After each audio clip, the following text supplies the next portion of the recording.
Do you get a street? I don't have a street.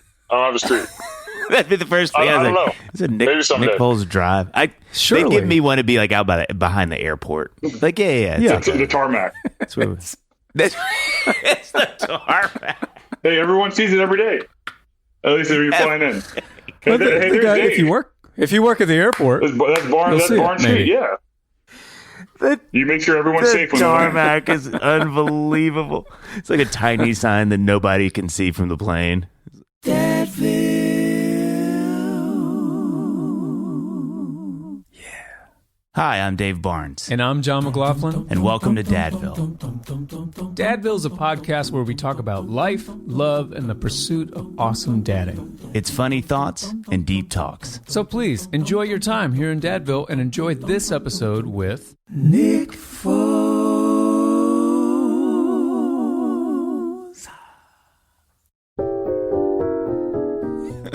Oh, that's a good one, John. That is a good one. Thanks. I'll never take my shirt off again. That's for sure. Okay. You know, all right. John and I love talking about a lot of things, but talking about AG1 especially because it helps us build a healthy morning routine. Yes, it In does. 60 seconds, we get our daily dose of vitamins, minerals, pre- and probiotics. That's and more. right. I can do it in way less than 60 seconds. geez. But that's right, Dave. You know, and I'm glad you brought that up because Okay. that's why we've been drinking AG1 for years. Gut health is important to me. And me. This is Dave speaking. Okay. And AG1 has gut-supporting ingredients to support digestion and reduce bloating. That's embarrassing. You know, I saw that study, where 80% of participants noticed less gas and bloating after 30 days of drinking AG1. Just 30 days, Dave. Yeah. That's not even 31 days. I don't know about you, but that's a pretty good reason to drink AG1, It's a pretty right? good reason. I haven't been bloated for years, John. Those healthy bacteria and AG1 work together to break down food and keep me regular, baby. There we go. So, listener, start with AG1 and notice the difference for yourself. It's a great first step in investing in your health. And that's why they've been a proud partner of ours for so long. Try AG1 and get a free bottle of vitamin D3, K2, and 5 free AG1 travel packs with your first purchase at drinkag1.com/dadville. Now, guys, that's a $48 value for free if you go to drinkag1.com/dadville. Check it out. Look at this guy. What's Look up? at this guy. Nick How y'all doing? I'm trying to see what you're daring him to do. Well, daring him I to... shouldn't say. We're recording, I shouldn't say. There's... It's all right. there's so Y'all many have a things we producer that do can each cut other stuff. Nick. We don't trust them. Yeah, true. It's such a... You know what we were just talking about is we were talking about how all our kids play soccer, and I know that's so offensive to you as a football guy, so please don't judge us. But they all Thank you for play... calling it soccer. Dave. Yeah, thank you. Football. Football. Yeah, Okay, football. let's just call it what it is. The European football. And how tricky it is, like offense. So John's daughter this is her first year playing like competitive, I guess travel soccer, team. Yeah. travel team. Yeah. And how it's so much easier to like just let a kid play offense and rip and run than the soccer defense. Like we're a big soccer family. We love soccer, and like the offside thing is like it is not light lifting. Yeah. And to get, you can't just throw like any other, you play basketball, especially just like go D up, right? Just like don't let them pass you. Don't let them pass the ball. Soccer, it's like, okay, so here's the deal. There's this invisible line that you have to be paying attention to. This is kind of the main thing we wanted to talk to No, you this about. is great. This is Kid soccer. actually what I was. This is the next. This is what I was thinking we were going to talk about. And I love it too because like my daughter plays soccer and my brother-in-laws, they like one was a football player, other was basketball. So they coach soccer, like youth soccer, and it's so fun to watch them because they have the good drill work and stuff, and they do such an awesome job with them. But I'm also thinking like, man, there's also so much I was basketball, football, like soccer is just such a fascinating sport. I love watching it because it was something I did not excel at. So I actually enjoy watching things that I really don't know much about because if I watch football, all of a sudden I'm locking in and I'm like reading coverages and like, what's this play? Totally. And I don't like that. Soccer, I'm like, they're like offsides. I'm like, what's offsides? And then now that I know it, I would say like, our U.S. women's team way back when, back in like 2012, 13, when like I was with Zach Ertz and Julie Ertz, like we just started watching so much women's soccer. It's so much fun to watch them. Obviously watching them win an Olympic gold this year is amazing, but that's where I started really learning and admiring the sport, because I was just so focused on football, and I'm like, this is a beautiful sport, and you have to be in amazing shape to do this sport. Bro. Amazing. Yeah. That's why I watch and don't play. I mean, it's hysterical. Me and a couple of my really close friends decided in our 30s we were going to get into soccer, which is like, what John is doing, where it's like, I'm going to do Ironmans or half Ironmans in my 30s. And I was like, what is wrong with me? It's basically you're saying like, I want to outlive my knees by 40 years. Yeah. How can I do it? Yeah. No, I think that's great. I mean, shoot, I'm in that too. I've always liked the endurance sports. I've always, all the different sports, pickleball, golf is not a dynamic sport, but it's a frustrating sport. It's the golf teaches me a lot more mental. Like I have to live each shot to each shot.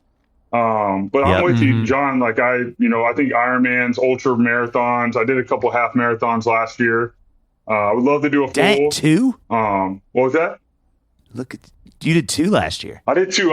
I was in shape, and I'm like, you know what? I signed up with some friends, and we did it. It was all of our first ones, and I was like, you know what? Like, this can't be that bad. Man, my whole goal was. Do you still feel that way? Well, my whole goal was just don't walk. And man, I was going pretty good. I was watching my heart rate. Mile 6, my hips started locking up, and then I just for the next 7+ miles I just grinded, but I did not walk. I finished in 2:05, and then that's good. I was like, next time I'm never doing this again. That was stupid. Next day I was like, I have to do that again. And so I found a training plan on Training Peaks and did my research on it. Yeah, and found a good one for 8 weeks, and I did the Orange County half marathon, which is an awesome half marathon, and ran a 1:48. So it was good because I'm a big guy. That was it. You shaved off a lot of time. Yeah, and that was weighing 255, 6'5", just clipping. I just didn't want to run into anyone, because if I ran into anyone, runners aren't the biggest all the time. They're going down. So what was the day after the half marathon body compared to the day after a game body? Because you're in pain the next morning. Yeah. Surely. Oh man, I think it's actually sort of a similar soreness. It's just it was self-inflicted, whereas a game is not inflicted by oneself; it's by an opponent.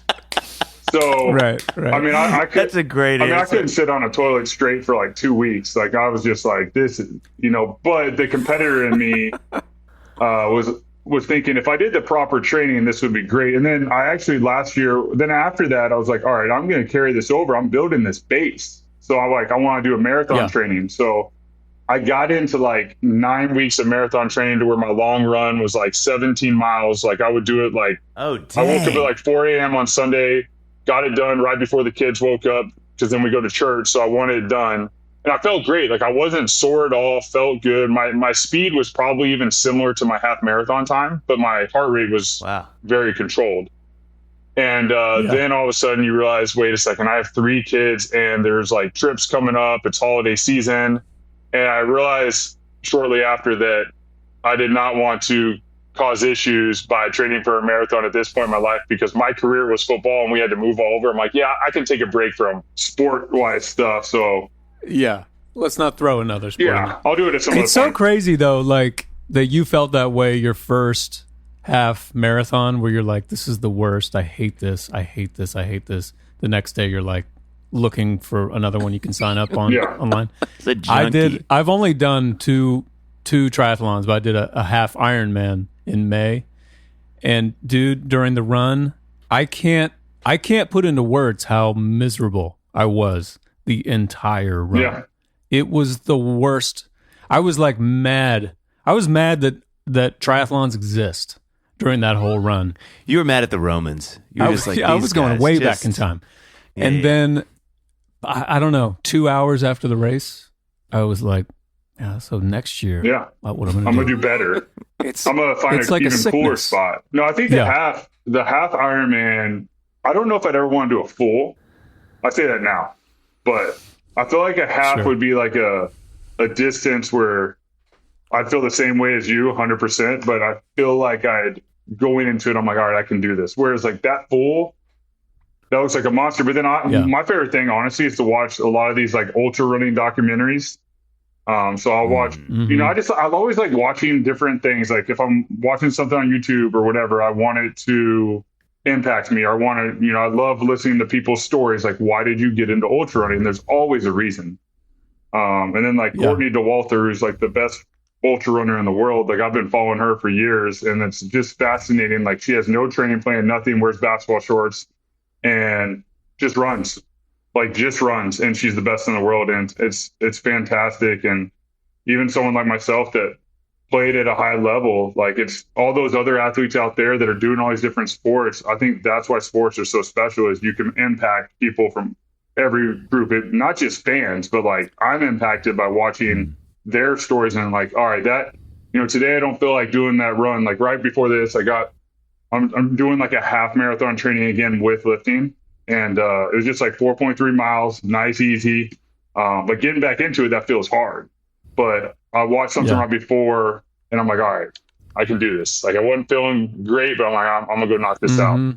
People that see me eat a Giordano's deep dish pizza kind of have that same experience. Has that, they're like, this that docuseries come out yet? Not yet. We're getting it underwritten right now. That'd be motivational. They say that they'll come up to my table and say, it's like seeing an eagle in full flight. I mean, it's just something that is meant to do something. You're changing lives, Dave. It's so obvious. Like you're changing lives. Well, listen, do I want to go that far? No. Am I going to use that quote by you? Yeah, sure. It's going to buy it. Sure. So Nick, we have to talk about you, and we have to talk about all these crazy. I mean, like we start Dadville's with the brag sheet, which is just like, this is your life, This I've been listening to y'all. Y'all are awesome. Y'all have some fun. I love it. Oh, don't try to get our shirts off, because we'll pull them off. We'll do that if that's what you need from us. But this is incredible. I mean, this is here's a brag sheet. Everybody buckle up. Nick Foles, this is your life. High school threw 5,568 yards and 56 touchdowns, breaking, I like this, a bunch of records set by Drew Brees. Attended the University of Arizona, where you led the Wildcats to a 7-1 start. Drafted third round of the NFL by the Eagles, played in the NFL for 11 seasons, won the Super Bowl. So many people remember that Super Bowl. What an epic year you guys had. Versus Patriots, which our producer's a Patriot fan and was like, I don't know if I can book him. And he wasn't kidding. I was like, listen, you have to power through. Selected for the Pro Bowl in 2013, tied the NFL record for most touchdowns in a game at 7. NFL record for the best interception differential in any single game. Highest career passer rating in Eagles history, tied for more consecutive pass completions in a game. 25, highest playoff career completion percentage. I mean, that's bananas. And then I like these fun facts. This was doubly. This is like where I was like, oh. And of course, when you said it earlier, I was like, of course. Recruited as a basketball player by Georgetown, Baylor, and Texas, which, by the way, those are no slouch. Yeah. That's not like D2 or small D1 schools. That's like, but hearing you say you're 6'5", I'm like, oh, okay. Obviously, you're an athlete. Is it 6'5" or 6'6"? It's 6'5". I'm like exactly. I'm not like one of those guys that's like 6'4.25" and I say 6'5". Like I've been measured thoroughly through my life, like especially at the combine. Sure. That is where you're at. I'm 6'5". Like on. Okay. Well, right, the internet gave you an extra inch. With shoes on 6'6". With shoes on 6'6". Yeah. Okay. There you go. Yeah, you can finally dunk with the shoes on. Yep. Worked toward a master's degree in divinity from Liberty, which is so cool. Father of 2, got a daughter and a son. And then love this too. Wrote a biography in 2018 titled "Believe It: My Journey of Success, Failure, and Overcoming the Odds." And then, donated the proceeds of charity, which is amazing. And then also runs the Foles Belief Foundation and just started DAD SZN, a brand with Pat O'Donnell, which we're going to talk about. I mean, this is a lot of things. This is like, Nick, for a man who's still so young and spry. This is a lot of things to have achieved. So the question that we love to ask at the beginning is like, hearing all that, if we could teleport back to 15-year-old Nick, and he's just, I don't know what he's doing. He's watching documentaries on long distance running and, What would he say if I sat with him and was like, hey, let me tell you what you're going to do in just, probably 10, 15 years from now? Is he like, yeah, that's what I'm doing? Or is he like, oh, it's surprising? Or is it a mix of both? How does 15-year-old Nick respond to that? I mean, I think honestly in disbelief. I think just when I look back at the journey and, the last 20 years, it's super humbling, super crazy journey like everyone else has. Just how I ended up like at the University of Arizona with the Eagles, meeting my wife in school, just being friends, having kids. So we have 3 kids now. So Bodie will be 2. So oh my gosh! I look back to 2 kids, and now we have 3, and we're just every day, summertime, just all over the place. Oh yeah. But honestly, I'd be super humbled. I think there's a lot of time. There's a reason why we don't know what's going to happen in life, because it would be hard to like just take that next step. Sometimes it's paralyzing because you're like, how am I going to do all that? And that's why, God tells us just to focus on today. Don't worry about tomorrow. Just worry about today. And that's why even with Dad Season, like when Pat and I were creating this, we were thinking about fatherhood. And I was like, we're both Christians. We're trying to reach all dads, Christian or not, because fatherhood's important. But a verse that comes to mind and has always come to my mind throughout my career, and I wanted to encompass our brand, is Matthew 6:34, just talking about like just what I said. Don't worry about tomorrow, just focus on today. In my own terms, just way I like visualize that, what the verse means.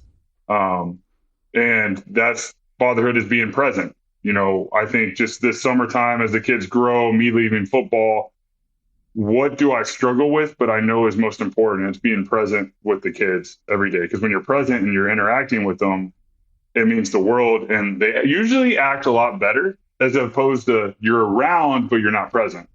Then that's when the tantrums come and they start acting a little crazy. Sure. So that sort of encompasses what we're trying to do, what I try to do daily. And I honestly fail more than I succeed, I would say. But it's like the half marathon.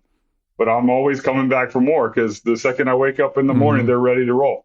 I was thinking when I was prepping for this for the last, 18 months or so, I was thinking how, we're all experts for the most part. We're all experts on deflecting compliments, whether they're coming from other people or just like if you're in the moment of success or you reached a goal or whatever. I'm an expert on sort of qualifying, like, like maybe you sold out this venue, but it's like, yeah, but it's not the bigger venue down the street, or like somebody comes up to Dave and is like, Dave, your voice is the greatest voice in all of pop music. Maybe Dave in his head is like, yeah, but I'm not singing like Stevie Wonder or whatever. You know what I mean? So I was thinking about you and your career, and you already have made it to the NFL. I mean, the highest level of football. You're the quarterback. Not only that, but then you win a Super Bowl. And then not only that, you are the Super Bowl MVP. So you are, on paper, on that day, you are the most valuable player on the most successful team at that moment in arguably the most watched sport in this country. I'm curious, how did you react internally to that moment? Because I could see that being too much. You know what I mean? Like that, I could see it being hard to sort of process that and really take it on. I could see us easily throwing that away and being like, no. But I don't even know what the argument against it is. It's like, well, on paper, what are you going to say? You're not the most valuable player? Well, yeah, you are. How did you process that?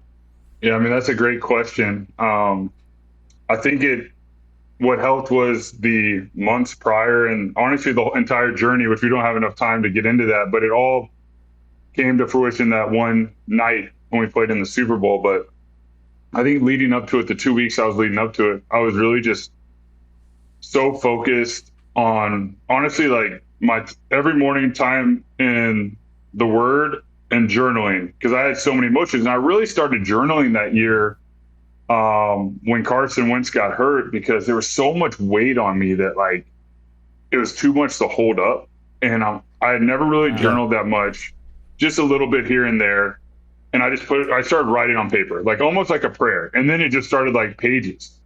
And then I'm like, all right, I feel a lot better. It's like out there. And then I'd read the word, I'd meditate on word and go about the day. And then at night we'd put Lily down. So we just had our daughter Lily. And my wife Tori and I would just talk about everything because she was also going through a lot as well. And so this cycle goes on and on and on. And then the 2 weeks leading up to the Super Bowl, I actually really didn't talk to anyone other than my wife and maybe my dad and my mom. And I just focused on that and then football and then eliminating distractions. So when I got to the game, my mind was clear.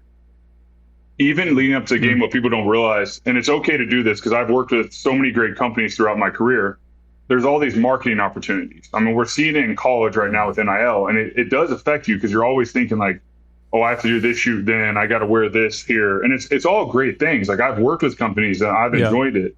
So I got a call the week before the Super Bowl and, we went through all the marketing things. There's a significant amount of money. And I remember after the call, I told my marketing agent, Austin, who we've been friends since I began my career and still are to this day. And I was like, hey, man, I really appreciate this. Can you politely tell all those companies that means a lot, but I'm not going to agree to anything. And my wife's looking at me because there's a significant amount of money. Regardless if you win or lose, like you got a pretty good check. And I was like, you know what? Like, I've been dreaming about this since I was a kid. Like, I just want to go play in this game and beat the Patriots. That's the only thing that matters. I want to glorify God and I want to play in this game and beat the Patriots. I don't want to think about what headphones I'm wearing. I don't want to think about what I'm drinking. I just want to go play. And I want to do it for my teammates. I want to do it for my city. And so it kept me clear-minded. So we go to the game, we play the game. When the clock hit 0, the emotions hit me because it was the first time I really let them hit me. And it's just disbelief. Like you're looking across at Bill Belichick and Tom Brady. You see, the ball hit the ground. You look up, the clock hits 0, confetti's falling down. Everyone's grabbing you. And a childhood dream has come true and you're in it, but it doesn't feel real, but you're also so grateful. And I think that I've told this story so many times. God's done so much work on my heart through the years that the greatest moment, and someone had told me many years before, like, athletes want to win the Super Bowl to play football. Like that's their biggest thing they want to do. And when I really went through my journey as a follower of Christ, that was the greatest moment in my life, was being a believer in Christ. But then someone's like, no, but when you win the Super Bowl. So the coolest moment was like going up there to hoist the trophy, and Stefan Wisniewski, who's now the chaplain at Penn State, he was one of my guards on the O-line. He's like, man, we get to glorify God right now. How cool is that? Jeez. And I'm like, man, we just had a really awesome group of guys. And I remember going on stage and hoisting that trophy to represent what we did as a team and the city, and realizing like the greatest moment was when I gave my life to Christ. This is a great representation of something we just did as a team, but it does not fulfill me. What fulfilled me was already done with what Jesus did on the cross and what he did in my heart through trials and tribulations in my life to really make me realize I need him. And that was the coolest thing. And that was the best part about the journey that led to everything else. And then, after the Super Bowl, the career was just all over the place. But I've always had Jesus to walk alongside me. And even to this day, leaving the game and fatherhood and stuff, I need his grace more now than I ever have, just trying to be the best dad and husband I can. That's why I told them, you can't be sure the Muppets aren't real. And he's my pastor, too, which is so funny. Gosh. Yeah, that's weird. Fluent in Spanish. I know. Yeah. John, what do you think is the one thing about you that Amy finds most attractive? Oh, that's a great question. It's also a no-brainer, Dave. Okay. Without question, it would be my beautiful, healthy, flowing locks of brown hair. So, and I'm glad you brought that up because I wanted to ask you, is there something that I should be using to ensure that my fabulous hair goes on for a very long time? I got so excited when you started. Yeah, you started to interrupt me, which is kind of rude. Yes, John, and it's Nutrafol, the number one dermatologist recommended hair growth supplement with over 1 million people seeing thicker, stronger, faster growing hair with less shedding. Now, Dave, thinning hair It's different for men and women. Oh, thanks. It's something that we disagree on. You're adamant that it's the same, but it's not. It's not a one-size-fits-all approach.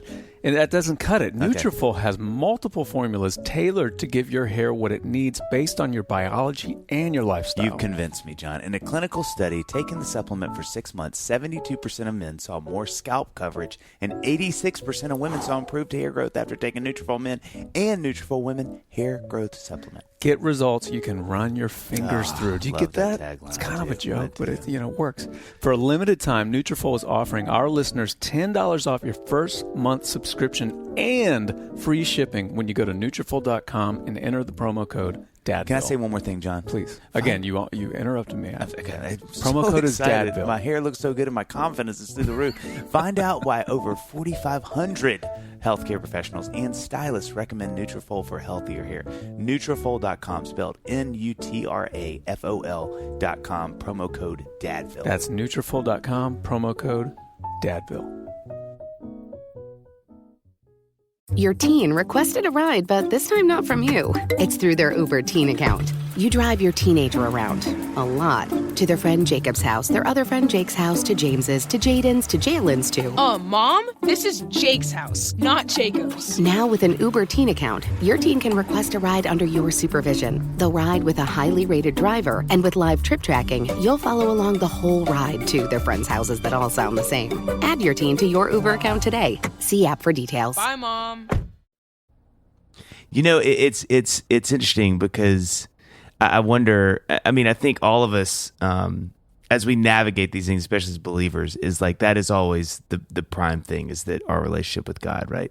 But I think at the same time, there's this way to appreciate and onboard successes that we have too. And I would imagine in it's got to still just feel good. Like there's just got to be days. I mean, I would imagine every now and then I'm just driving, I'm like, man, God won the Super Bowl. That's a great feeling, because you work so hard for it. So you don't want to diminish it. And it's got, like successes I've had, they are really encouraging, and it's fun to dwell on them and to sort of, because I think something we can do, especially as believers, and John said this so well, is you can kind of deflect that stuff into really bad ways too, where it's like, yeah, but that doesn't matter because this matters. It's like, no, man, like, it really, to me at least, I think I would think, man, that sort of justifies the whole thing in some weird ways. I mean, even if you hadn't won it, you would love your career. But, it's a really great thing to sort of hang a little bit of your hat on, is going like, man, I will forever be able to tell people that not just I won the Super Bowl, but I was an MVP. And that's a really, it's a big honor. And it needs to have its place and appropriate place. Have its place. But it's still, you also don't want to be the guy that can't ever go, man, I was able to achieve this crazy dream. Yeah. You know what I mean? No, yeah. I mean, that's so good. I mean, it's definitely a part of who I am. The fortunate thing is I don't think about it that often, honestly. We're getting ready to go to Philadelphia and do my retirement on Monday Night Football, and that'll be a lot of fun. Oh, that's so great. It'll be great. Celebrate it with the family, with the fans, with the city that I love. But what's wild is I was just at, I would say, this sort of like retreat conference thing for the kids, a Christian thing with organization we're on the board of. And the pastor was saying, hey, like, who won the Super Bowl in like 1978? Who was the quarterback? No one can do it. And then he's like 1985, 86. And he just kept going. He's like, who's the receivers? And his whole point was, because there was a lot of ex-athletes, a lot of quarterbacks. And his point was like, at some point you'll be forgotten, and no matter what you did. And it was really humbling, because I'm like, wow, that's like sort of crazy. Like, yeah, maybe the city of Philly does, but I'm like, that's good. And his whole point was just the identity part. Like, make sure like you're not, you realize like as life goes on, like you adapt. So it'll always be a part of what we did. I think when you say like Super Bowl MVP, Philadelphia Eagles Super Bowl, I instantly go to like the journey. I instantly flash back to moments like in the QB room, having conversations with Nate Sudfeld and Spencer Phillips and Carson Wentz, and us just talking through stuff.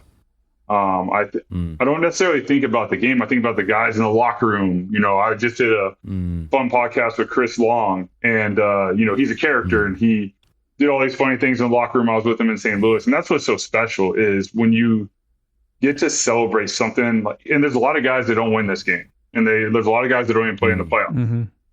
But the coolest part is when you win the game and you win a Super Bowl. I remember holding Lily on stage, and there's a famous picture of me holding her and pointing out to the crowd. And everyone's like, oh, he's like, showing the fans what's up. It's like, no, I'm pointing to Press Taylor, who's the offensive coordinator for the Jaguars now with Doug Peterson. But like, I'm pointing to him, and he's holding his daughter Teal. And I'm like, hey, Lily, Teal's over there. But like, it looks like I'm like, but the context of everything matters. But, Dave, like you're saying, it's definitely a special part. There's a reason we're going back to Philly to celebrate it. It means a lot to us. It means a lot to the city. I was very fortunate to have a great group of coaches, teammates. I mean, that Philadelphia Eagles organization is really special. That city's fun to play in. I mean, the stadium on Monday Night Football, I mean, there's nothing like it. I mean, there's nothing like running out in the link and playing in front of that crowd. You do not want to be the opposing team. I promise you that. We've had friends, wives, and stuff on the opposing team, and they usually leave crying, unfortunately, because it's a tough place to play. Yeah. So on this is happening this coming Monday. It'll happen September 16th. 16th. Oh, okay. nice. Second weekend. So when let's say like they're having you're in Philly, they're celebrating you and your career and everything you've done in the NFL. Do you get a street? I don't have a street. That'd be the first thing. I don't know. It's a Nick Foles drive. They give me one to be like out behind the airport. Like, it's the tarmac. It's the tarmac. Hey, everyone sees it every day. At least if you're flying in. But if you work at the airport, that's Barn Street. Yeah. You make sure everyone's safe. The tarmac is unbelievable. It's like a tiny sign that nobody can see from the plane. Just fuel all over it every day. We'll let John go. Yes, exactly. So in that moment, as you're sort of like celebrating this transition into retirement, like what are you most excited about retiring, and what scares you about retirement? Yeah, I think you're closing a chapter and entering a new chapter. I think most excited is you're closing a football chapter that's been a part of my life since I was born. I grew up in Texas. Dad had put a football in my hand first day I was born. Like, there's a picture of it. Just loved the game. And then, playing 11 years in the NFL and getting all the experiences I got, I mean, that's really special. But I knew it was time in my heart, and I knew it was time with where I was. And I'm super grateful for the time. And I'm glad I can actually look back on my career and just be grateful and realize like this was the right time to close this door.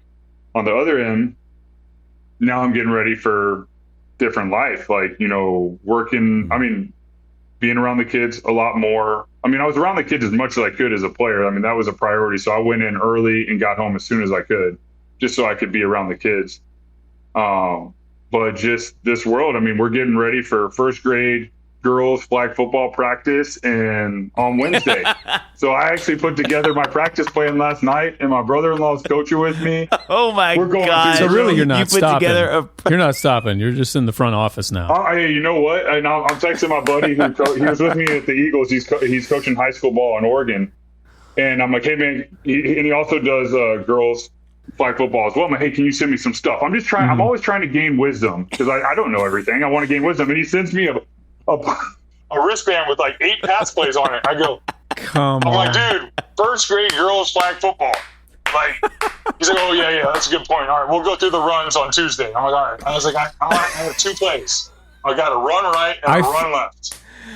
Yeah, I feel for all the teams that your daughter's team is going to face. They're like, the amount of prep that's happening at such a high level right now. Well, John, I would say this. I coached last year kindergarten. I was very blessed with Coach George. He was awesome.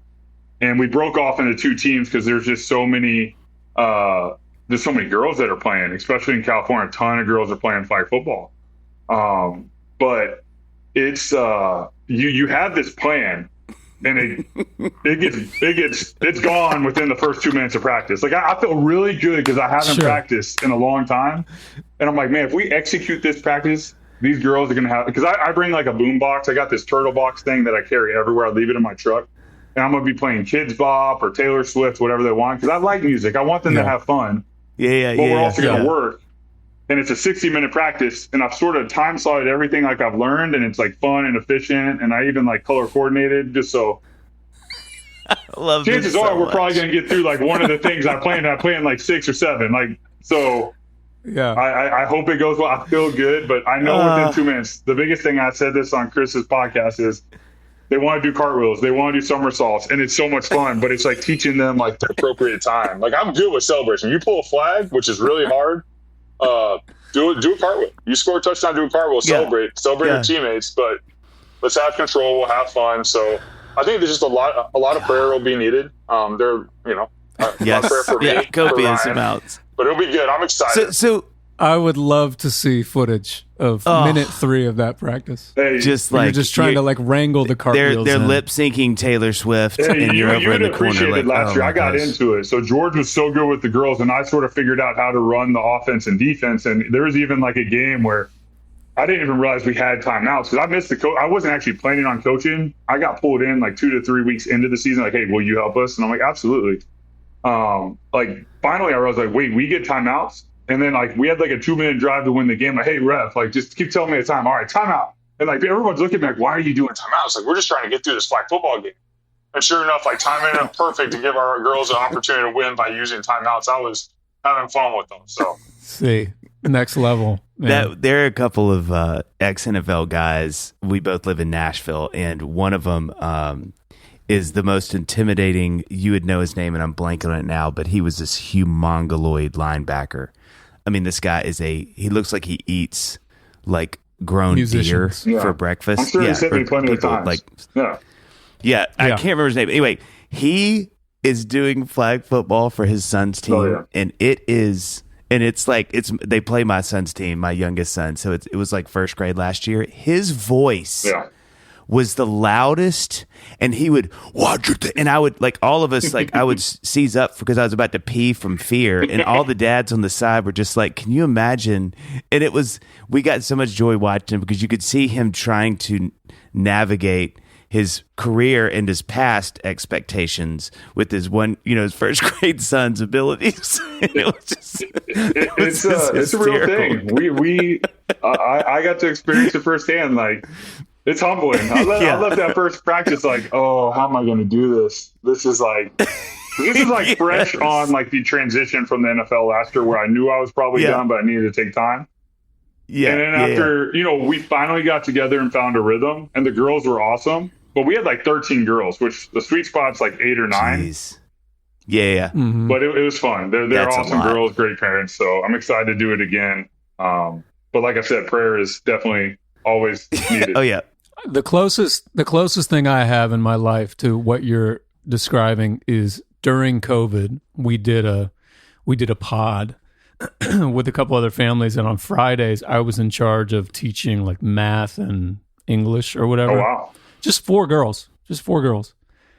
It was I've never failed so hard at something in my life, and I've failed at some things. It was just it was terrible. It was a complete mess. That's real, but I'm proud of you for trying. Yeah, way to go, John. Yeah. The sad thing was I was actually trying. You know what though? But that's what's so sad about it. Yeah, I mean, if you keep doing that, maybe you'll get a tarmac name after you. That's what I'm saying. I called one in Nashville. I'll even do a municipal airport. It doesn't have to be international. Yeah, you'll do the private one. Okay, so Nick, this is something that fascinates me. And we've had a few NFL guys on, which is always so fun. But one of the things I'm so fascinated, especially with the NFL, is that it's you have this the best, like the most healthy players still don't play for very long. Like it's a very established amount of time you play. I mean an 11-year career is insanely long. That's huge. That's a long career. Yeah. Most guys probably average 2 to 5, and then you have some of those people that do longer. But it's a pretty understood, and this is kind of your time. But it's crazy because it sort of defies all logic to me because, if you do well, you can make enough money to not need to work, which is great. But as a man, it's got to be a tweak because you're like, well, I'm kind of good. And so that's like the first thing that fascinates me is, you know, it's big contracts, it's great money. So then you're kind of like, man, if we just manage it, we're good, which is great, right? But I would imagine it's tricky too, because you're a guy that's like, hey, I'm still young. Like, I got plenty of time. Two, it's tricky to me because you've done this thing, as you said so well, since you were born, basically, that is a huge part of who you are, you know, and your identity in some ways, and how you think about life, how you orient yourself to the world is through this occupation that so many people know about you and have kept up with you and cheered you on. And then kind of like overnight, it's gone. It's like, you know, and the memories are there, and you're going to do this Monday night football thing, which is amazing. But as you said so well, you know, that's not your career anymore, right? And so there's all these things about the NFL that fascinate me so much, I think, especially when you think about how our male brains work, because, you know, your identity, and then it's kind of like one night you're a quarterback, the next morning you're not. In retirement, you know, you have the money, so you don't need to go get more, but you want to work and, you know, do something, so you feel this sense of accomplishment. And so I'm curious, like, when you came into the league, was that something you sort of had an eye on, where it's like, okay, I need to sort of manage how I think about my career because I know someday it's going to be gone? Or are you head down going, I'm just going to plow, and when I put my head up in a few years, we'll figure it out then? Or just all of that fascinates me so much, and I'm curious to know how you sort of thought your way through that.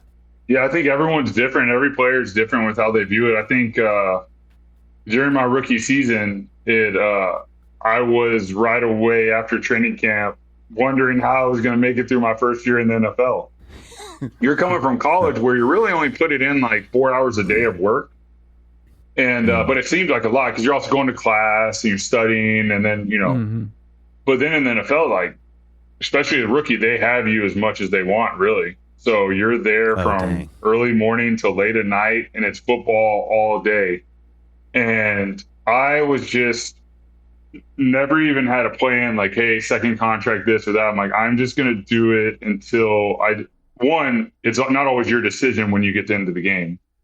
Two, I always felt like football was a game that I had to do with my heart. Like, I needed to love the game. Like, I needed to love actually playing the game, because then I knew I could do it at an even greater level. And that's, you know, I still love the game, but the love started changing to play the game. And that's where I really had to pray about it, think about it, and talk about it to my wife. And when I went to Indianapolis, I knew that tenure, whatever it would be my last one, because that's where my heart was with it all. But I'm super grateful for it. But yeah, entering the league, for me, it was just doing the best I could in the moment and seeing where it took me. And I would have never imagined an 11-year career was what was going to unfold, especially as a young player. Hey, Dave.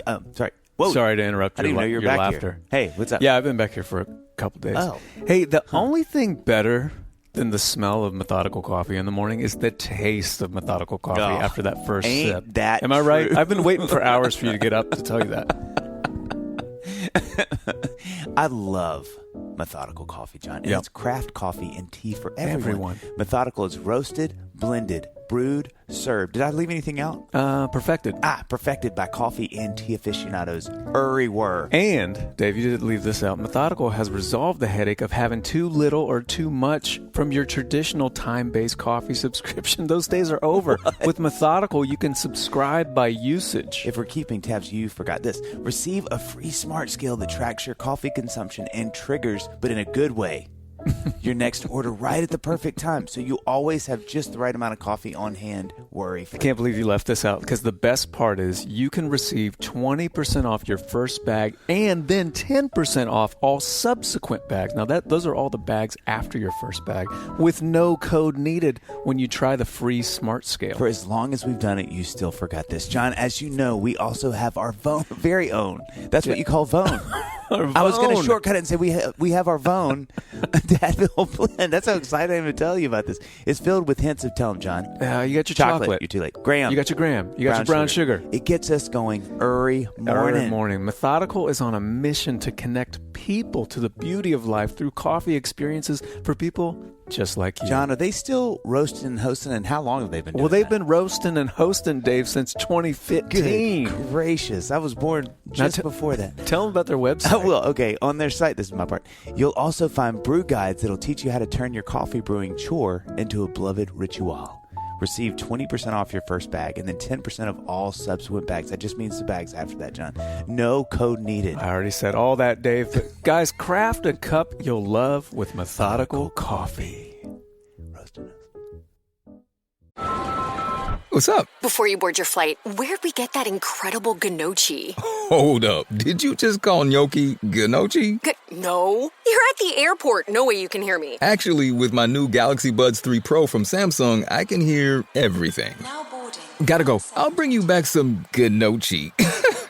Tune into what matters using adaptive active noise cancellation with Galaxy AI. Get Buds 3 Pro now at Samsung.com. Galaxy AI features require compatible Samsung Galaxy phone and initial setup via Samsung Wear app. Did you go in with the thought of like, here are things that I like, and I'm going to sort of keep an eye on those things for post career, or was it kind of like, I'll figure it out then? It was more just I'll figure it out then. Even when I finished last year, I always felt like I needed to give myself a year before I started doing something. And I just ran into a guy that I really admire. His name is Steve Stenstrom. And I played in the NFL, Christian dude, leads an organization we're a part of that helps professional athletes current and post, and really awesome to increase. Anyway, he's like, every year you play, he's like, I've learned that you got to give yourself a month post-career of just like dealing with it. So for me, it was around 11 years. It would be close to a year. Wow. And right about a year after I left Indianapolis was when I started feeling like I was ready to work on something else, because I also, Dave, like you said, you make a great amount of money, you have investments, you maybe do different things with it. And if you're smart, you can live off it. But at the same time, I've also learned there's got to be like a purpose. Like you can't just sit around and not do anything. That's right. So that's sort of where I knew in January when I kept talking to Pat O'Donnell about dad season and started like really firing that up. And I realized like, all right, I'll do this. He had been asking me for a while when it was just an idea. And I'm like, let's do this thing. And then that's when I knew I was really starting to heal from leaving the game and those emotions and moving on to something else. Now, when Pat and I are doing, it's just Pat and I and our wives. And then we have other people that we temporarily hire out for video or maybe work on designs with, and they're wonderful. We've been very blessed to work with great people. But most of the time we're having our calls, kids are screaming in the background or something's crazy because like we're around our kids all the time, because Pat's still, Pat played 9 years and still wanting to play, still in great shape. He punted in Chicago for 8 years, Green Bay for 1. Wow. Still can punt, still can play. So if he gets that call, he's going. It's really organic with the brand because we're not like in an office away from the kids. And sometimes I tell my wife, I'm like, I might need to get an office just to go to for like 3 hours a day. There's times I'm working, but also we always remind ourselves at night when the kids are sleeping and you look at them and like, you guys actually are peaceful and we really do love you. Please don't wake up. Yeah, please don't wake up. Let's not talk about wife or going out. Please, no. Like if you wake up, not worth the risk. If you wake them up, that's on you, and I'm down. I'm gone. Like I'm not going to be seen. But you do go in there and like you look at them and you're like, God, you're so sweet. I love you. But then the second they wake up in the morning, they're going crazy. You're like, ooh. But we're at 7, 4, and 1, so they're all over the place. But we do also have a lot of fun. 7, 4, and 1. Dude, you guys are in the thick of it. 7, 4, and 1. Yeah. I mean, that's you're if you want to either nap or cry, and if you're really good, you could do both during this interview. You can do both. We won't. You might see me doze off a little bit. Yeah, it wouldn't be sadly the first time in a Dadville podcast. No, here's a question. So you're talking about these kids, and something I love to ask professional athletes is like, how are you? And I know you're just now, as you know, as we're hearing about your daughter's flag football team. which is going to make me laugh. That's okay. Laughter's good. It's like, no, it's good. Like, as you're sort of just getting, you're getting into that with your kids, they're starting to play sports. And how do you, I'm so fascinated with this. Annie, my wife, and I had a long conversation about this last night with our oldest son and his soccer team, and just like, he's 12, he's a great little player, but just, we're trying to think about this well. We're trying to, and everyone that we talk to on this podcast that has any, knowledge about this affirms that kids have never been busier. They've never been more scheduled. I mean, I saw somebody say this is the most scheduled generation that's ever lived is our kids' generation, right? And so it's really hard for me navigating, and especially what we feel in Nashville, at least, is the gulf between recreational sports and competitive sports, even as kids, is just, the gulf is immense. Where it's like you have a kid that may be really good at something, you're like, well, I have no idea, because this is going to be, are we going to be missing church on Sunday mornings if we do the travel team? But if not, he's going to be on the team that isn't quite as competitive and he's not having as much fun. And, it's not to say life as a human is sacrifice, but as a believer is always sacrifice. But I'm just curious, like, how do you think, I mean, and again, it's so fun talking to guys like you because you lived it, like you did this, like you compete at the highest level, you did tons of games and competitive playing until then. But like, when you think about your kids, how are you thinking about that with them? Well, like, and you kind of mess up the stats a little bit. Because you look at you and you're like, well, it worked in this case. Super Bowl MVP right here, so you got to double down. Yeah, but like, how are you and your wife thinking about that? I mean, I know y'all aren't there yet, but like, what are your thoughts on that whole? Yeah, no, that's a great question. I mean, my wife comes from a very athletic family. All of the kids played D1 sports, scholarship athletes. Oh, geez. One of her brothers played in the NFL for 5 years as a tight end. And so, and she, our kids have a chance to be athletic. You just never know. But like, looking at them now, like, I think they're going to be okay. But I want them to love what they do. So they love music, art, whatever, like, and they want to do that, we'll do it. But we're going to introduce them to everything, right? My wife the other day is like, we should get the kids in piano lessons. And I'm like, can we talk about this when they're back in school and we can actually think? But my wife's awesome. She's the one who sort of schedules, and she's even been telling me, like, when she's like, yesterday, she's like, you have to pick up we like leaving church, and she's like, you need to pick up the jerseys and the flags today. I'm like, wait, really? Like, I had no idea. So, but back to your question, we were just at dinner the other day with a couple, and they sort of asked me that, like, how do you handle kids and sports? And I think my philosophy will be this, and I'm sort of going with my childhood, because they're like, when do you start focusing on, like, if you're like soccer, like, is it second grade? Is it first grade, or what is it? And I think elementary school, like, let the kids have fun, play all the sports, recreational, whatever they want to do, like everything, like, just introduce them to it. And then you'll sort of know going into middle school, fine tune it to, probably 2 or 3 things. And then when you get to high school, you're going to fine tune even more. I mean, at most, you're probably doing 2, maybe even 1. But a lot of times, like, I was basketball, football. Middle school was basketball, football, baseball. Gave up baseball in 7th grade, and karate in like 6th or 5th grade to focus on basketball, football. So, but my mom and dad introduced like everything to me, like tennis, golf. Like, I realize now that I'm a parent why my mom, threw me in camps all summer is she didn't, they wanted me out of the house. So, but I thought she was like, oh, my mom loves me. She wants me at these camps. And then, my wife had and my wife, once again, Tori's amazing, but she's like, the last month of summer, kids, no camp, no nothing. They're just with us. And I looked at her and was like, you're an amazing mother, but we're going to have to talk about this like marriage thing. Like, this is like, I'm like, we're in trouble. Like, okay, well then I'm going to do a bunch of camps then. Yeah.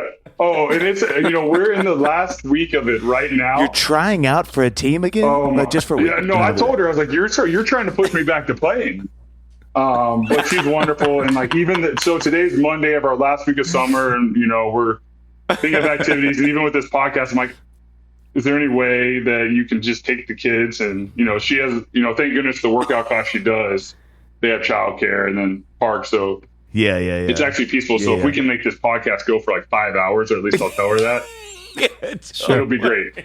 But yeah, I think the big thing with kids, I know I'm going everywhere, but I've been listening to y'all too much. I've been listening to y'all, and I tell my wife, I'm like, I'm like this is right on perfectly. brand. You just I've listened to every rabbit. We great. just chase all of them. I thoroughly enjoy it. Y'all are what I listen to at night when I'm doing the dishes and resetting the kitchen, which is I actually find peace doing the for dishes. tomorrow's chaos. Yes, oh, yeah. But it's really fun. Like I found myself like laughing and like because I never actually know what like y'all have a guess. I'm like, oh, this will be. I figure I know what this topic will be, and then I'm like, nah, like they're just nope. They're just having fun. This is great. But yeah, I think too, especially with 3 kids, like we're gonna have to find that balance because we don't want like our oldest to get all the attention and then our boy, because it's girl, boy, and then like the youngest doesn't. So we're gonna have to navigate that. We're still young, and we'll ask other people. I made a decision in the spring. Everyone was signing up for flag football again, and Tori's like, we need to sign up. I was like, we're not doing flag football in the spring. Like football is a fall sport. Wow. I was like, I'm not doing everything both times every year. Like yeah. I was like, I want Lily, like, let's find other sports like swimming and dance and like, let's just do that. And then when it's fall and it's football season, like we'll do football. We'll have soccer as well. Mm-hmm. Yeah. She loves soccer. And she actually loves sports. And my goal is just to make it fun for her. So after practice, like soccer last year, I would just watch my brother-in-law's coach, and they did such an amazing job. After practice, I'd be like, hey, Lily, you want to like run across the field and back? And I would run with her. I'm like, hey, let's try to beat 23 seconds. And so I made it like a fun competition with her dad. And she's like, hey, let's do one more. And she was running sprints, but did not realize she was running sprints. So I'm trying to teach her sports are meant to be fun. I know at times as parents, we tend to go a little overboard and they're not fun. But I will tell you this, even in the NFL, the best teams I was on in the NFL were the ones that had fun and could also be disciplined. Wow, that's cool. I mentioned this the other day with Chris Long. Like Andy Reid always says, let your personality show. He is a very disciplined coach, loves his players, but they're very structured, very like this. But if you watch them, they also have a lot of fun. They have that balance. So sports are supposed to be fun, but you also have to find that discipline. So it can't just be discipline and it can't just be fun. It's got to be that. You got to find that balance. That's that winning mindset. And I think if you do that, kids are going to enjoy the game. You're going to enjoy the game more. But it's just finding that. I mean, I don't have I'm 7-4-1. I'm at the beginning stages of all this. I'm going to be seeking a lot of wisdom, but right now we're just planning on getting our kids and everything, and we'll fine tune it as we go. So speaking of balance, I wanted to ask about that, and this is kind of a 2-part question. But at a couple years ago, you were obviously playing in the NFL, and you were a new dad, which is a lot of work. I don't care if you just have one kid. I mean, if one newborn, that's so much work those first couple years.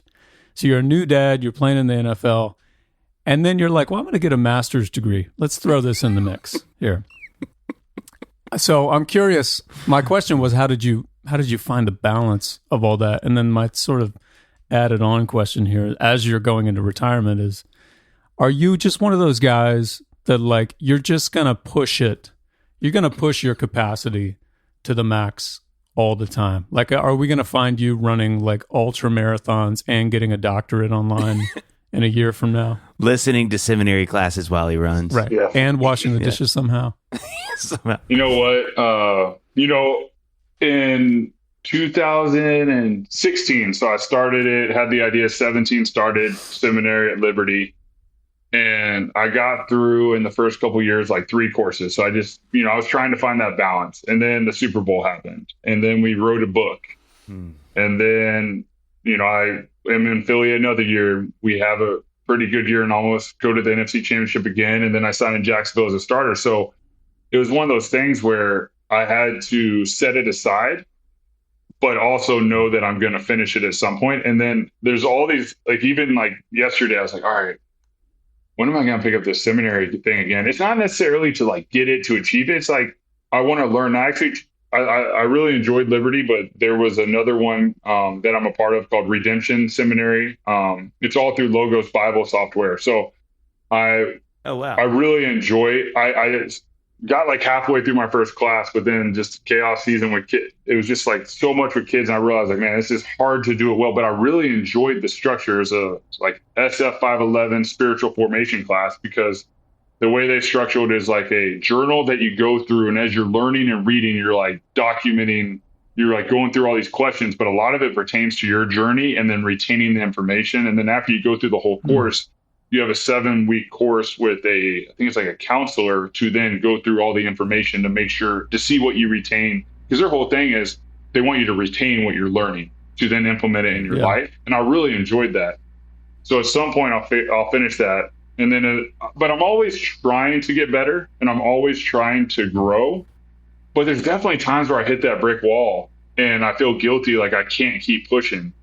But I also know the importance of rest. And like on days that, you know, I'd say even this last month of summer, like my wife and I hit a brick wall most nights. Like we're tired. And, you know, yesterday I had to take like an hour and a half nap. I was exhausted. Thank goodness the boys took a nap and the house was a little peaceful. So it was like, okay. And then today I woke up at 5:30 and got after it again. But I have to find that balance, because I can go hard at these things, but then it takes away from me being a father and a husband well, especially in this season of life. And I'm trying to find that balance to where I can do these like fitness things, dad season stuff. But as long as I am still, most importantly, a great husband to Tori and a great father to kids. So I'm not going to be able to be the best runner, fitness, pickleball player I can be, but that's okay because I don't need to be. Those are just more for my sanity of like going out there and doing something physical, because that's what I've done my whole life. And a lot of thinking happens when I run and when I lift. I think a lot.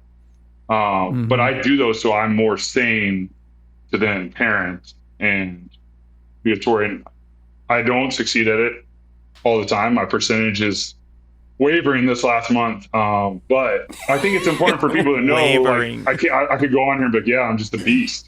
I just do everything. But I'm really just trying every day to be the best I can be, and just move the needle a little forward. Like, no, like, you know what? I improved as a human being. And even if that day is a day of just complete rest, like maybe my wife and I get away for a night and we do nothing and we feel lazy, but that benefited us to then come back. And I'm learning to find that balance. And then as the kids get older and they're in school, it'll probably free up more time to excel at the things that I'm working on more. And then when they get home, you know, being ready for them. But I'm in a huge learning stage of parenting and all of these different things that y'all have gone through, and I'm sure y'all talked to a lot of people about, and it's super humbling. Chris Long the other day asked me, he's like, it was a great question. He said, 7 years ago when you had Lily, what is something that like you did not expect that you've gone through? And I said, you know what, how much I have grown as a person because of my kids and trying to parent them the best I can be. I felt before that, you know, football player, you know, you're getting ready to, you know, you're doing all these successes. I got this together. I can handle, you know, I can step in a huddle with grown men and tell them what to do. Kids are very different. And that's been very humbling, but very nurturing. And it's taught me a lot. And it teaches me a lot every day to have a bigger... You know, something... Well, I was just going to say, I think the thing that I respect so much about what you're saying is I can't imagine... I mean, stay with me. This is kind of a weird analogy, but I do think about... buckle up. I think about NFL guys, and to some degree, and it's very different, but I was talking to a friend of mine who was in was he Green Berets? He was in one of those high echelon. Like an Army Ranger? Yeah, Army Rangers, that world. I can't remember which one he was in, if it was... anyway, but he was saying, because I was like, dude, this is fascinating. Like, how do you take that energy that has gotten you to where you were and extremely successful in this military environment, and then, you know, you just suddenly you have to stop doing all those things as a civilian? And he was like, dude, you'd be amazed at how many guys keep going in the military service because they just can't, they don't know how to turn the engine down. Yeah. And I think to some degree, obviously very different, but I do think it's, you were kind of referring to this earlier.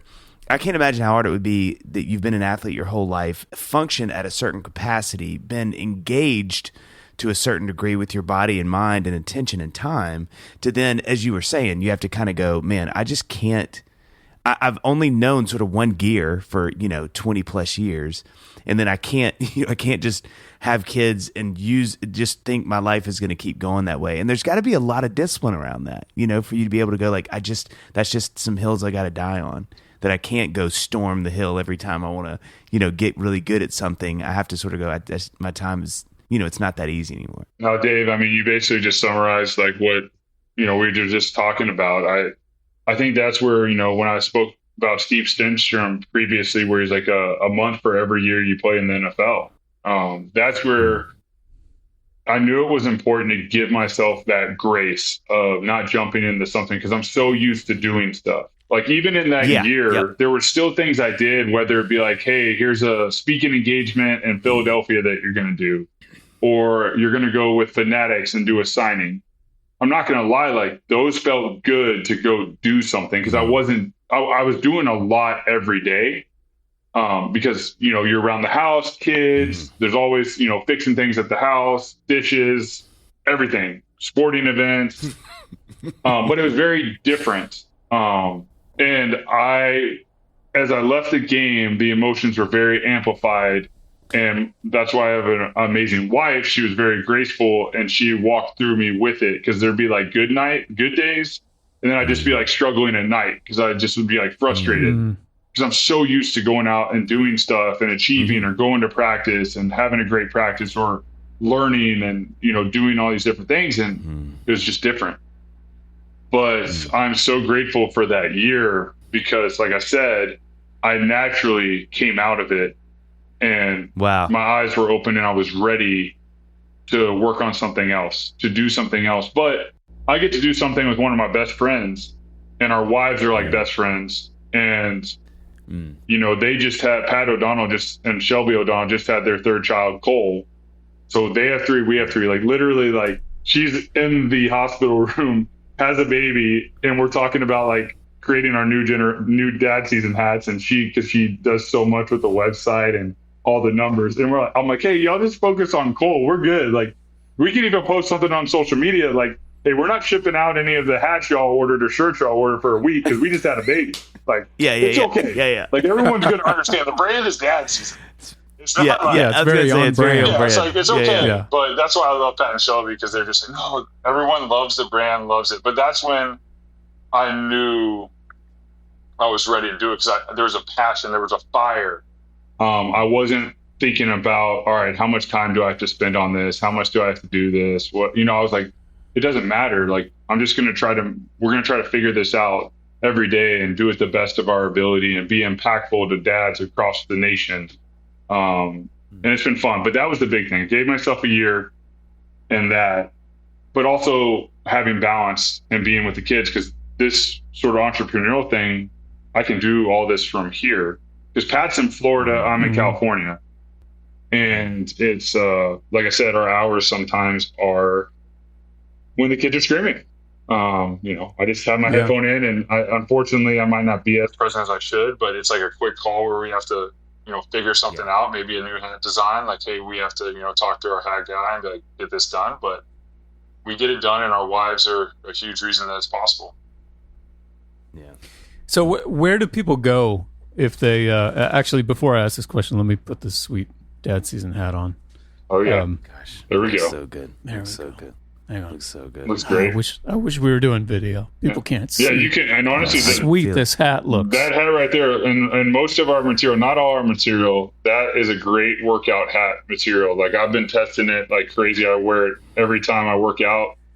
I even, jumped in a pool, swam in the ocean with that one. Not all of them. Some of these are like, this is more like, golf, like trucker, but very comfortable. So I love hats. So where do people go to order these? So right now, DADSZN.com. So our website, we have a website. And then through Instagram, there's an Instagram shop, and I believe there's a Facebook shop. So all our information will be on that website. And then we came out. It's exciting. Actually, I can't say this yet, but we have a wholesale thing that we did that's going to be exciting. It'll come out in a couple of weeks. All right. Little thing, but it's really cool. We have a part of our hat line and shirt line is dedicated towards Philadelphians. and Philadelphia dads. So it's really cool. I felt a lot of passion to create something around that line and make it really cool. So we're also creating a bunch, 4 new hats right now, and it's just a lot of fun. Who knows where it'll go? We just, eventually I think we want to tell stories too, of fatherhood, much like y'all do, where, sort of like locker room talk. Pat had a podcast called Locker Room Dads, and just talking about our profession, talking about different stories, and then just fatherhood and the importance of that. I know listening to y'all's podcast and the different guests y'all have been feeding me as I've been doing the dishes at night. It gets my mind right for the next day. So I'm grateful for y'all and what y'all do. We'll definitely think about that in the further conversations we have, and we're going to try to tailor it to you just doing dishes as much as we can. I can put up a video thing of me doing dishes, and that'll be the segment of, I'm the dish guy that, there's 2 people in your house. Like there's the people that just throw the dishes in and just, that's my wife. Yeah. And then I'm like, we got to do this because this will make them cleaned appropriately, and it'll be easier to put them back because quote unquote cleaned appropriately. Yes. Like, I don't want them to be in there and everything's stacked and you're like, nothing happened. Like, I want to take them out, put them away, feel good about it. Yeah. Sure. Oh yeah. Sure. Oh, I know that life. All right. So we end every interview, as you know, with a speed round. I'm going to kick us off. I'm going to turn my head on. Oh, look at this. When I turn it like backwards, I turn into this is like when Stallone locks his wrist and That's over right. the top. Over the this top. is when John's going kind for bring domination. It back to Philly. All right. First question. What's your favorite? I mean, you have a million of these, but what's your favorite standout football moment? Be it a play or whatever. It could be from high school back in the day. I would say warm-ups of the NFC Championship game. That's just something that came to mind first. Warm-ups of the NFC Championship. The energy in the Lincoln Financial Stadium was like nothing I ever experienced, and the energy of my teammates. It just is ingrained in me forever what that felt like. Wow. The warm-ups. Do you have to I mean, I've never been more unathletic than what I'm about to ask you. And as I ask, it's okay. I'm laying myself bare, being vulnerable. Do you someone lace your shoes up, or does everybody have to lace their own shoes up? You wear tennis shoes, or what do you wear? Let me ask the question. You're going to impact a lot of people here because you're asking the question that a lot of people want to ask but don't ask. I want to know. Right. When you are in that, I'm sorry, I'm giggling.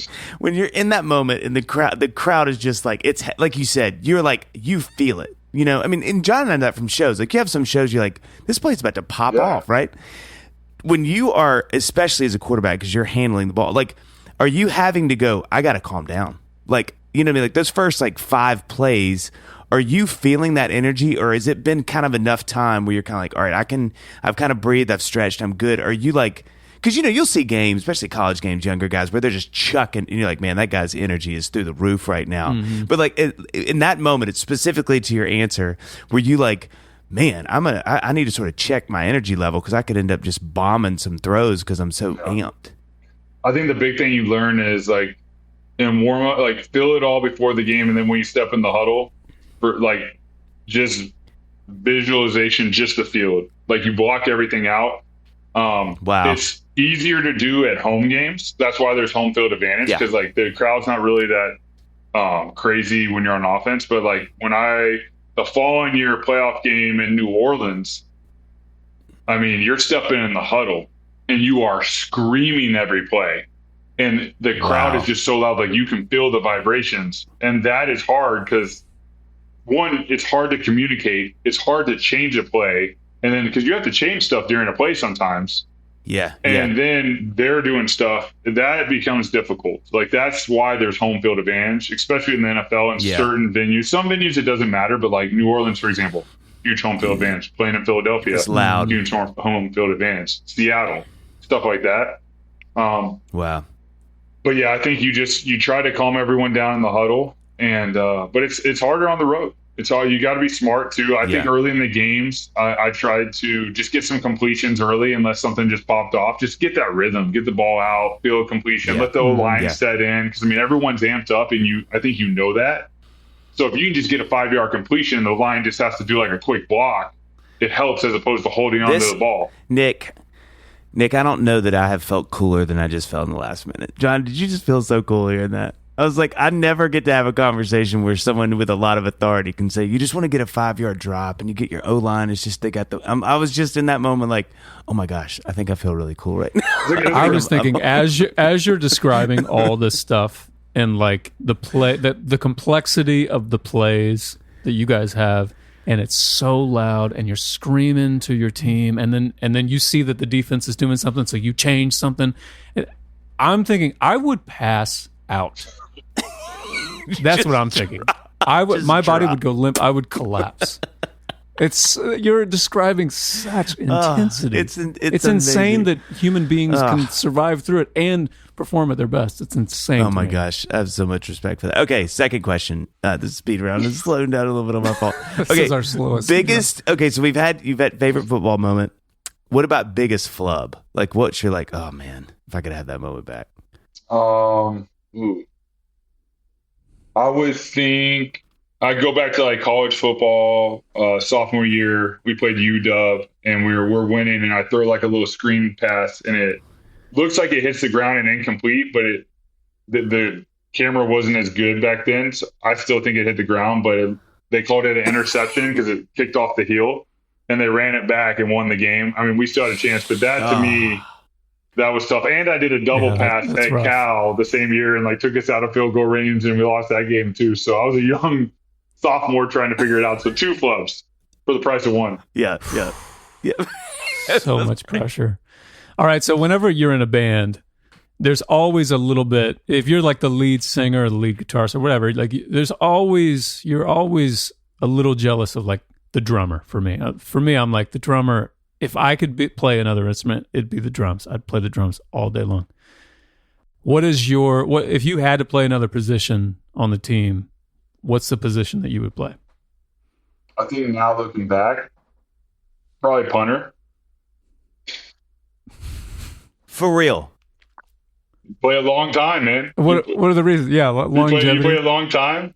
I early on I would say tight end, but I've watched enough football, played enough football, talked to my brother-in-law enough. Man, there's some licks across the middle that are just nasty. Oh, bro. That I'm just so I just think I'm like, you know what? Like at this point, I'm more going for my mind now as opposed to like a younger me. I'll just say, you know what? I'll go out there. I mean, punter, like Pat O'Donnell, business partner, punters matter too. I always tell them specialists matter too. But I just think, there's also trick plays out there. There's a lot you can throw it and everything. Yep. But I got to give, got punter. Give my Pat O'Donnell some credit. Yeah. Okay. Come on, BOD. Yeah. Okay. I this is not a question, but I have to ask this because you said it earlier, and it fascinates the crowd. I mean, you said this literally at the beginning of the interview, and I'm going to add this to the speed round.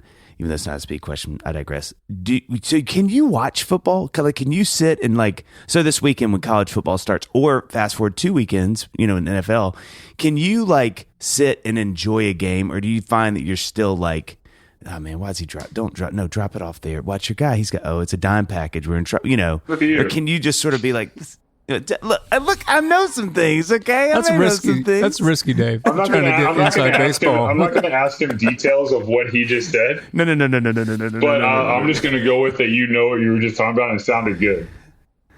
Yeah, thank you. But to answer your question, so when I played, I couldn't really watch the game. So I struggled. I needed time away from the game to reset to get ready to go back to the game. So example being, if we played a 1:00 game, finished at 4, and I go home, and we'd have family in town or whatever, like the game being on TV, it would be hard for me because I just wanted a break away from it because I knew the next morning I'm going in. When I decided to step away from the game, it became easier to watch because I knew it was no longer my vocation and what I was doing, and it became more enjoyable to watch. Now I am still not the guy that's waiting for college football, sitting there just. Yeah. If it's on in the background or I'm in a setting that it's on, I will sit there and I will watch and I will enjoy it. But I'm not going out of my way and scheduling games. And I honestly been that way since I was a kid. This isn't something really? It's not a weird feeling. My dad, if you ask my dad since I was a kid, he would always be like, hey, Nick, you need to come watch this game. So-and-so's on. You need to watch them. I said, no, Dad, I'm going to be outside shooting hoops and throwing a tennis ball against the wall because I want to be doing something. And I gave him the answer every time because I didn't want to sit there and watch the sport. I wanted to be doing the sport. So I would go outside and I would put on like the jersey and I'd throw the ball in the air, chase after it like, you know, what we all do, like, all right, let's see if I can get to that tree in 3 catches. And I just always did that. I'd shoot a ton of baskets every day, visualizing, you know, your Michael Jordan or whoever you may be, instead of watching it. And now that I'm older, I'm still the same way where the game's on and I like sort of had a run plan. Like I'm probably still going on the run. I'll miss a quarter. Like I just want to watch the fourth quarter anyway, because I know that's where the magic happens, the fourth quarter. Oh, look, that's some insider baseball right there. Just wait till the end. That's where everything starts really coming together. The last couple minutes of football are about the longest part of the football game because it's timeouts and stuff. But it's a long-winded answer. It's easier to watch it. My brain still looks at coverages and plays and different things. And then also just how quickly the game adapts. I mean, even being out of the game a year and watching it a little bit last year, the NFL and college football, there's always new stuff coming in. You know, new offenses come in, new plays, and then the defenses adapt in the NFL so quickly. And it's impressive to watch. Yeah. Everyone's really good at what they do. If I can just kind of be sort of cool for a second. So I just want to warn everybody that I'm going to tell a quick cool story. So just like buckle up for how cool this is going to be.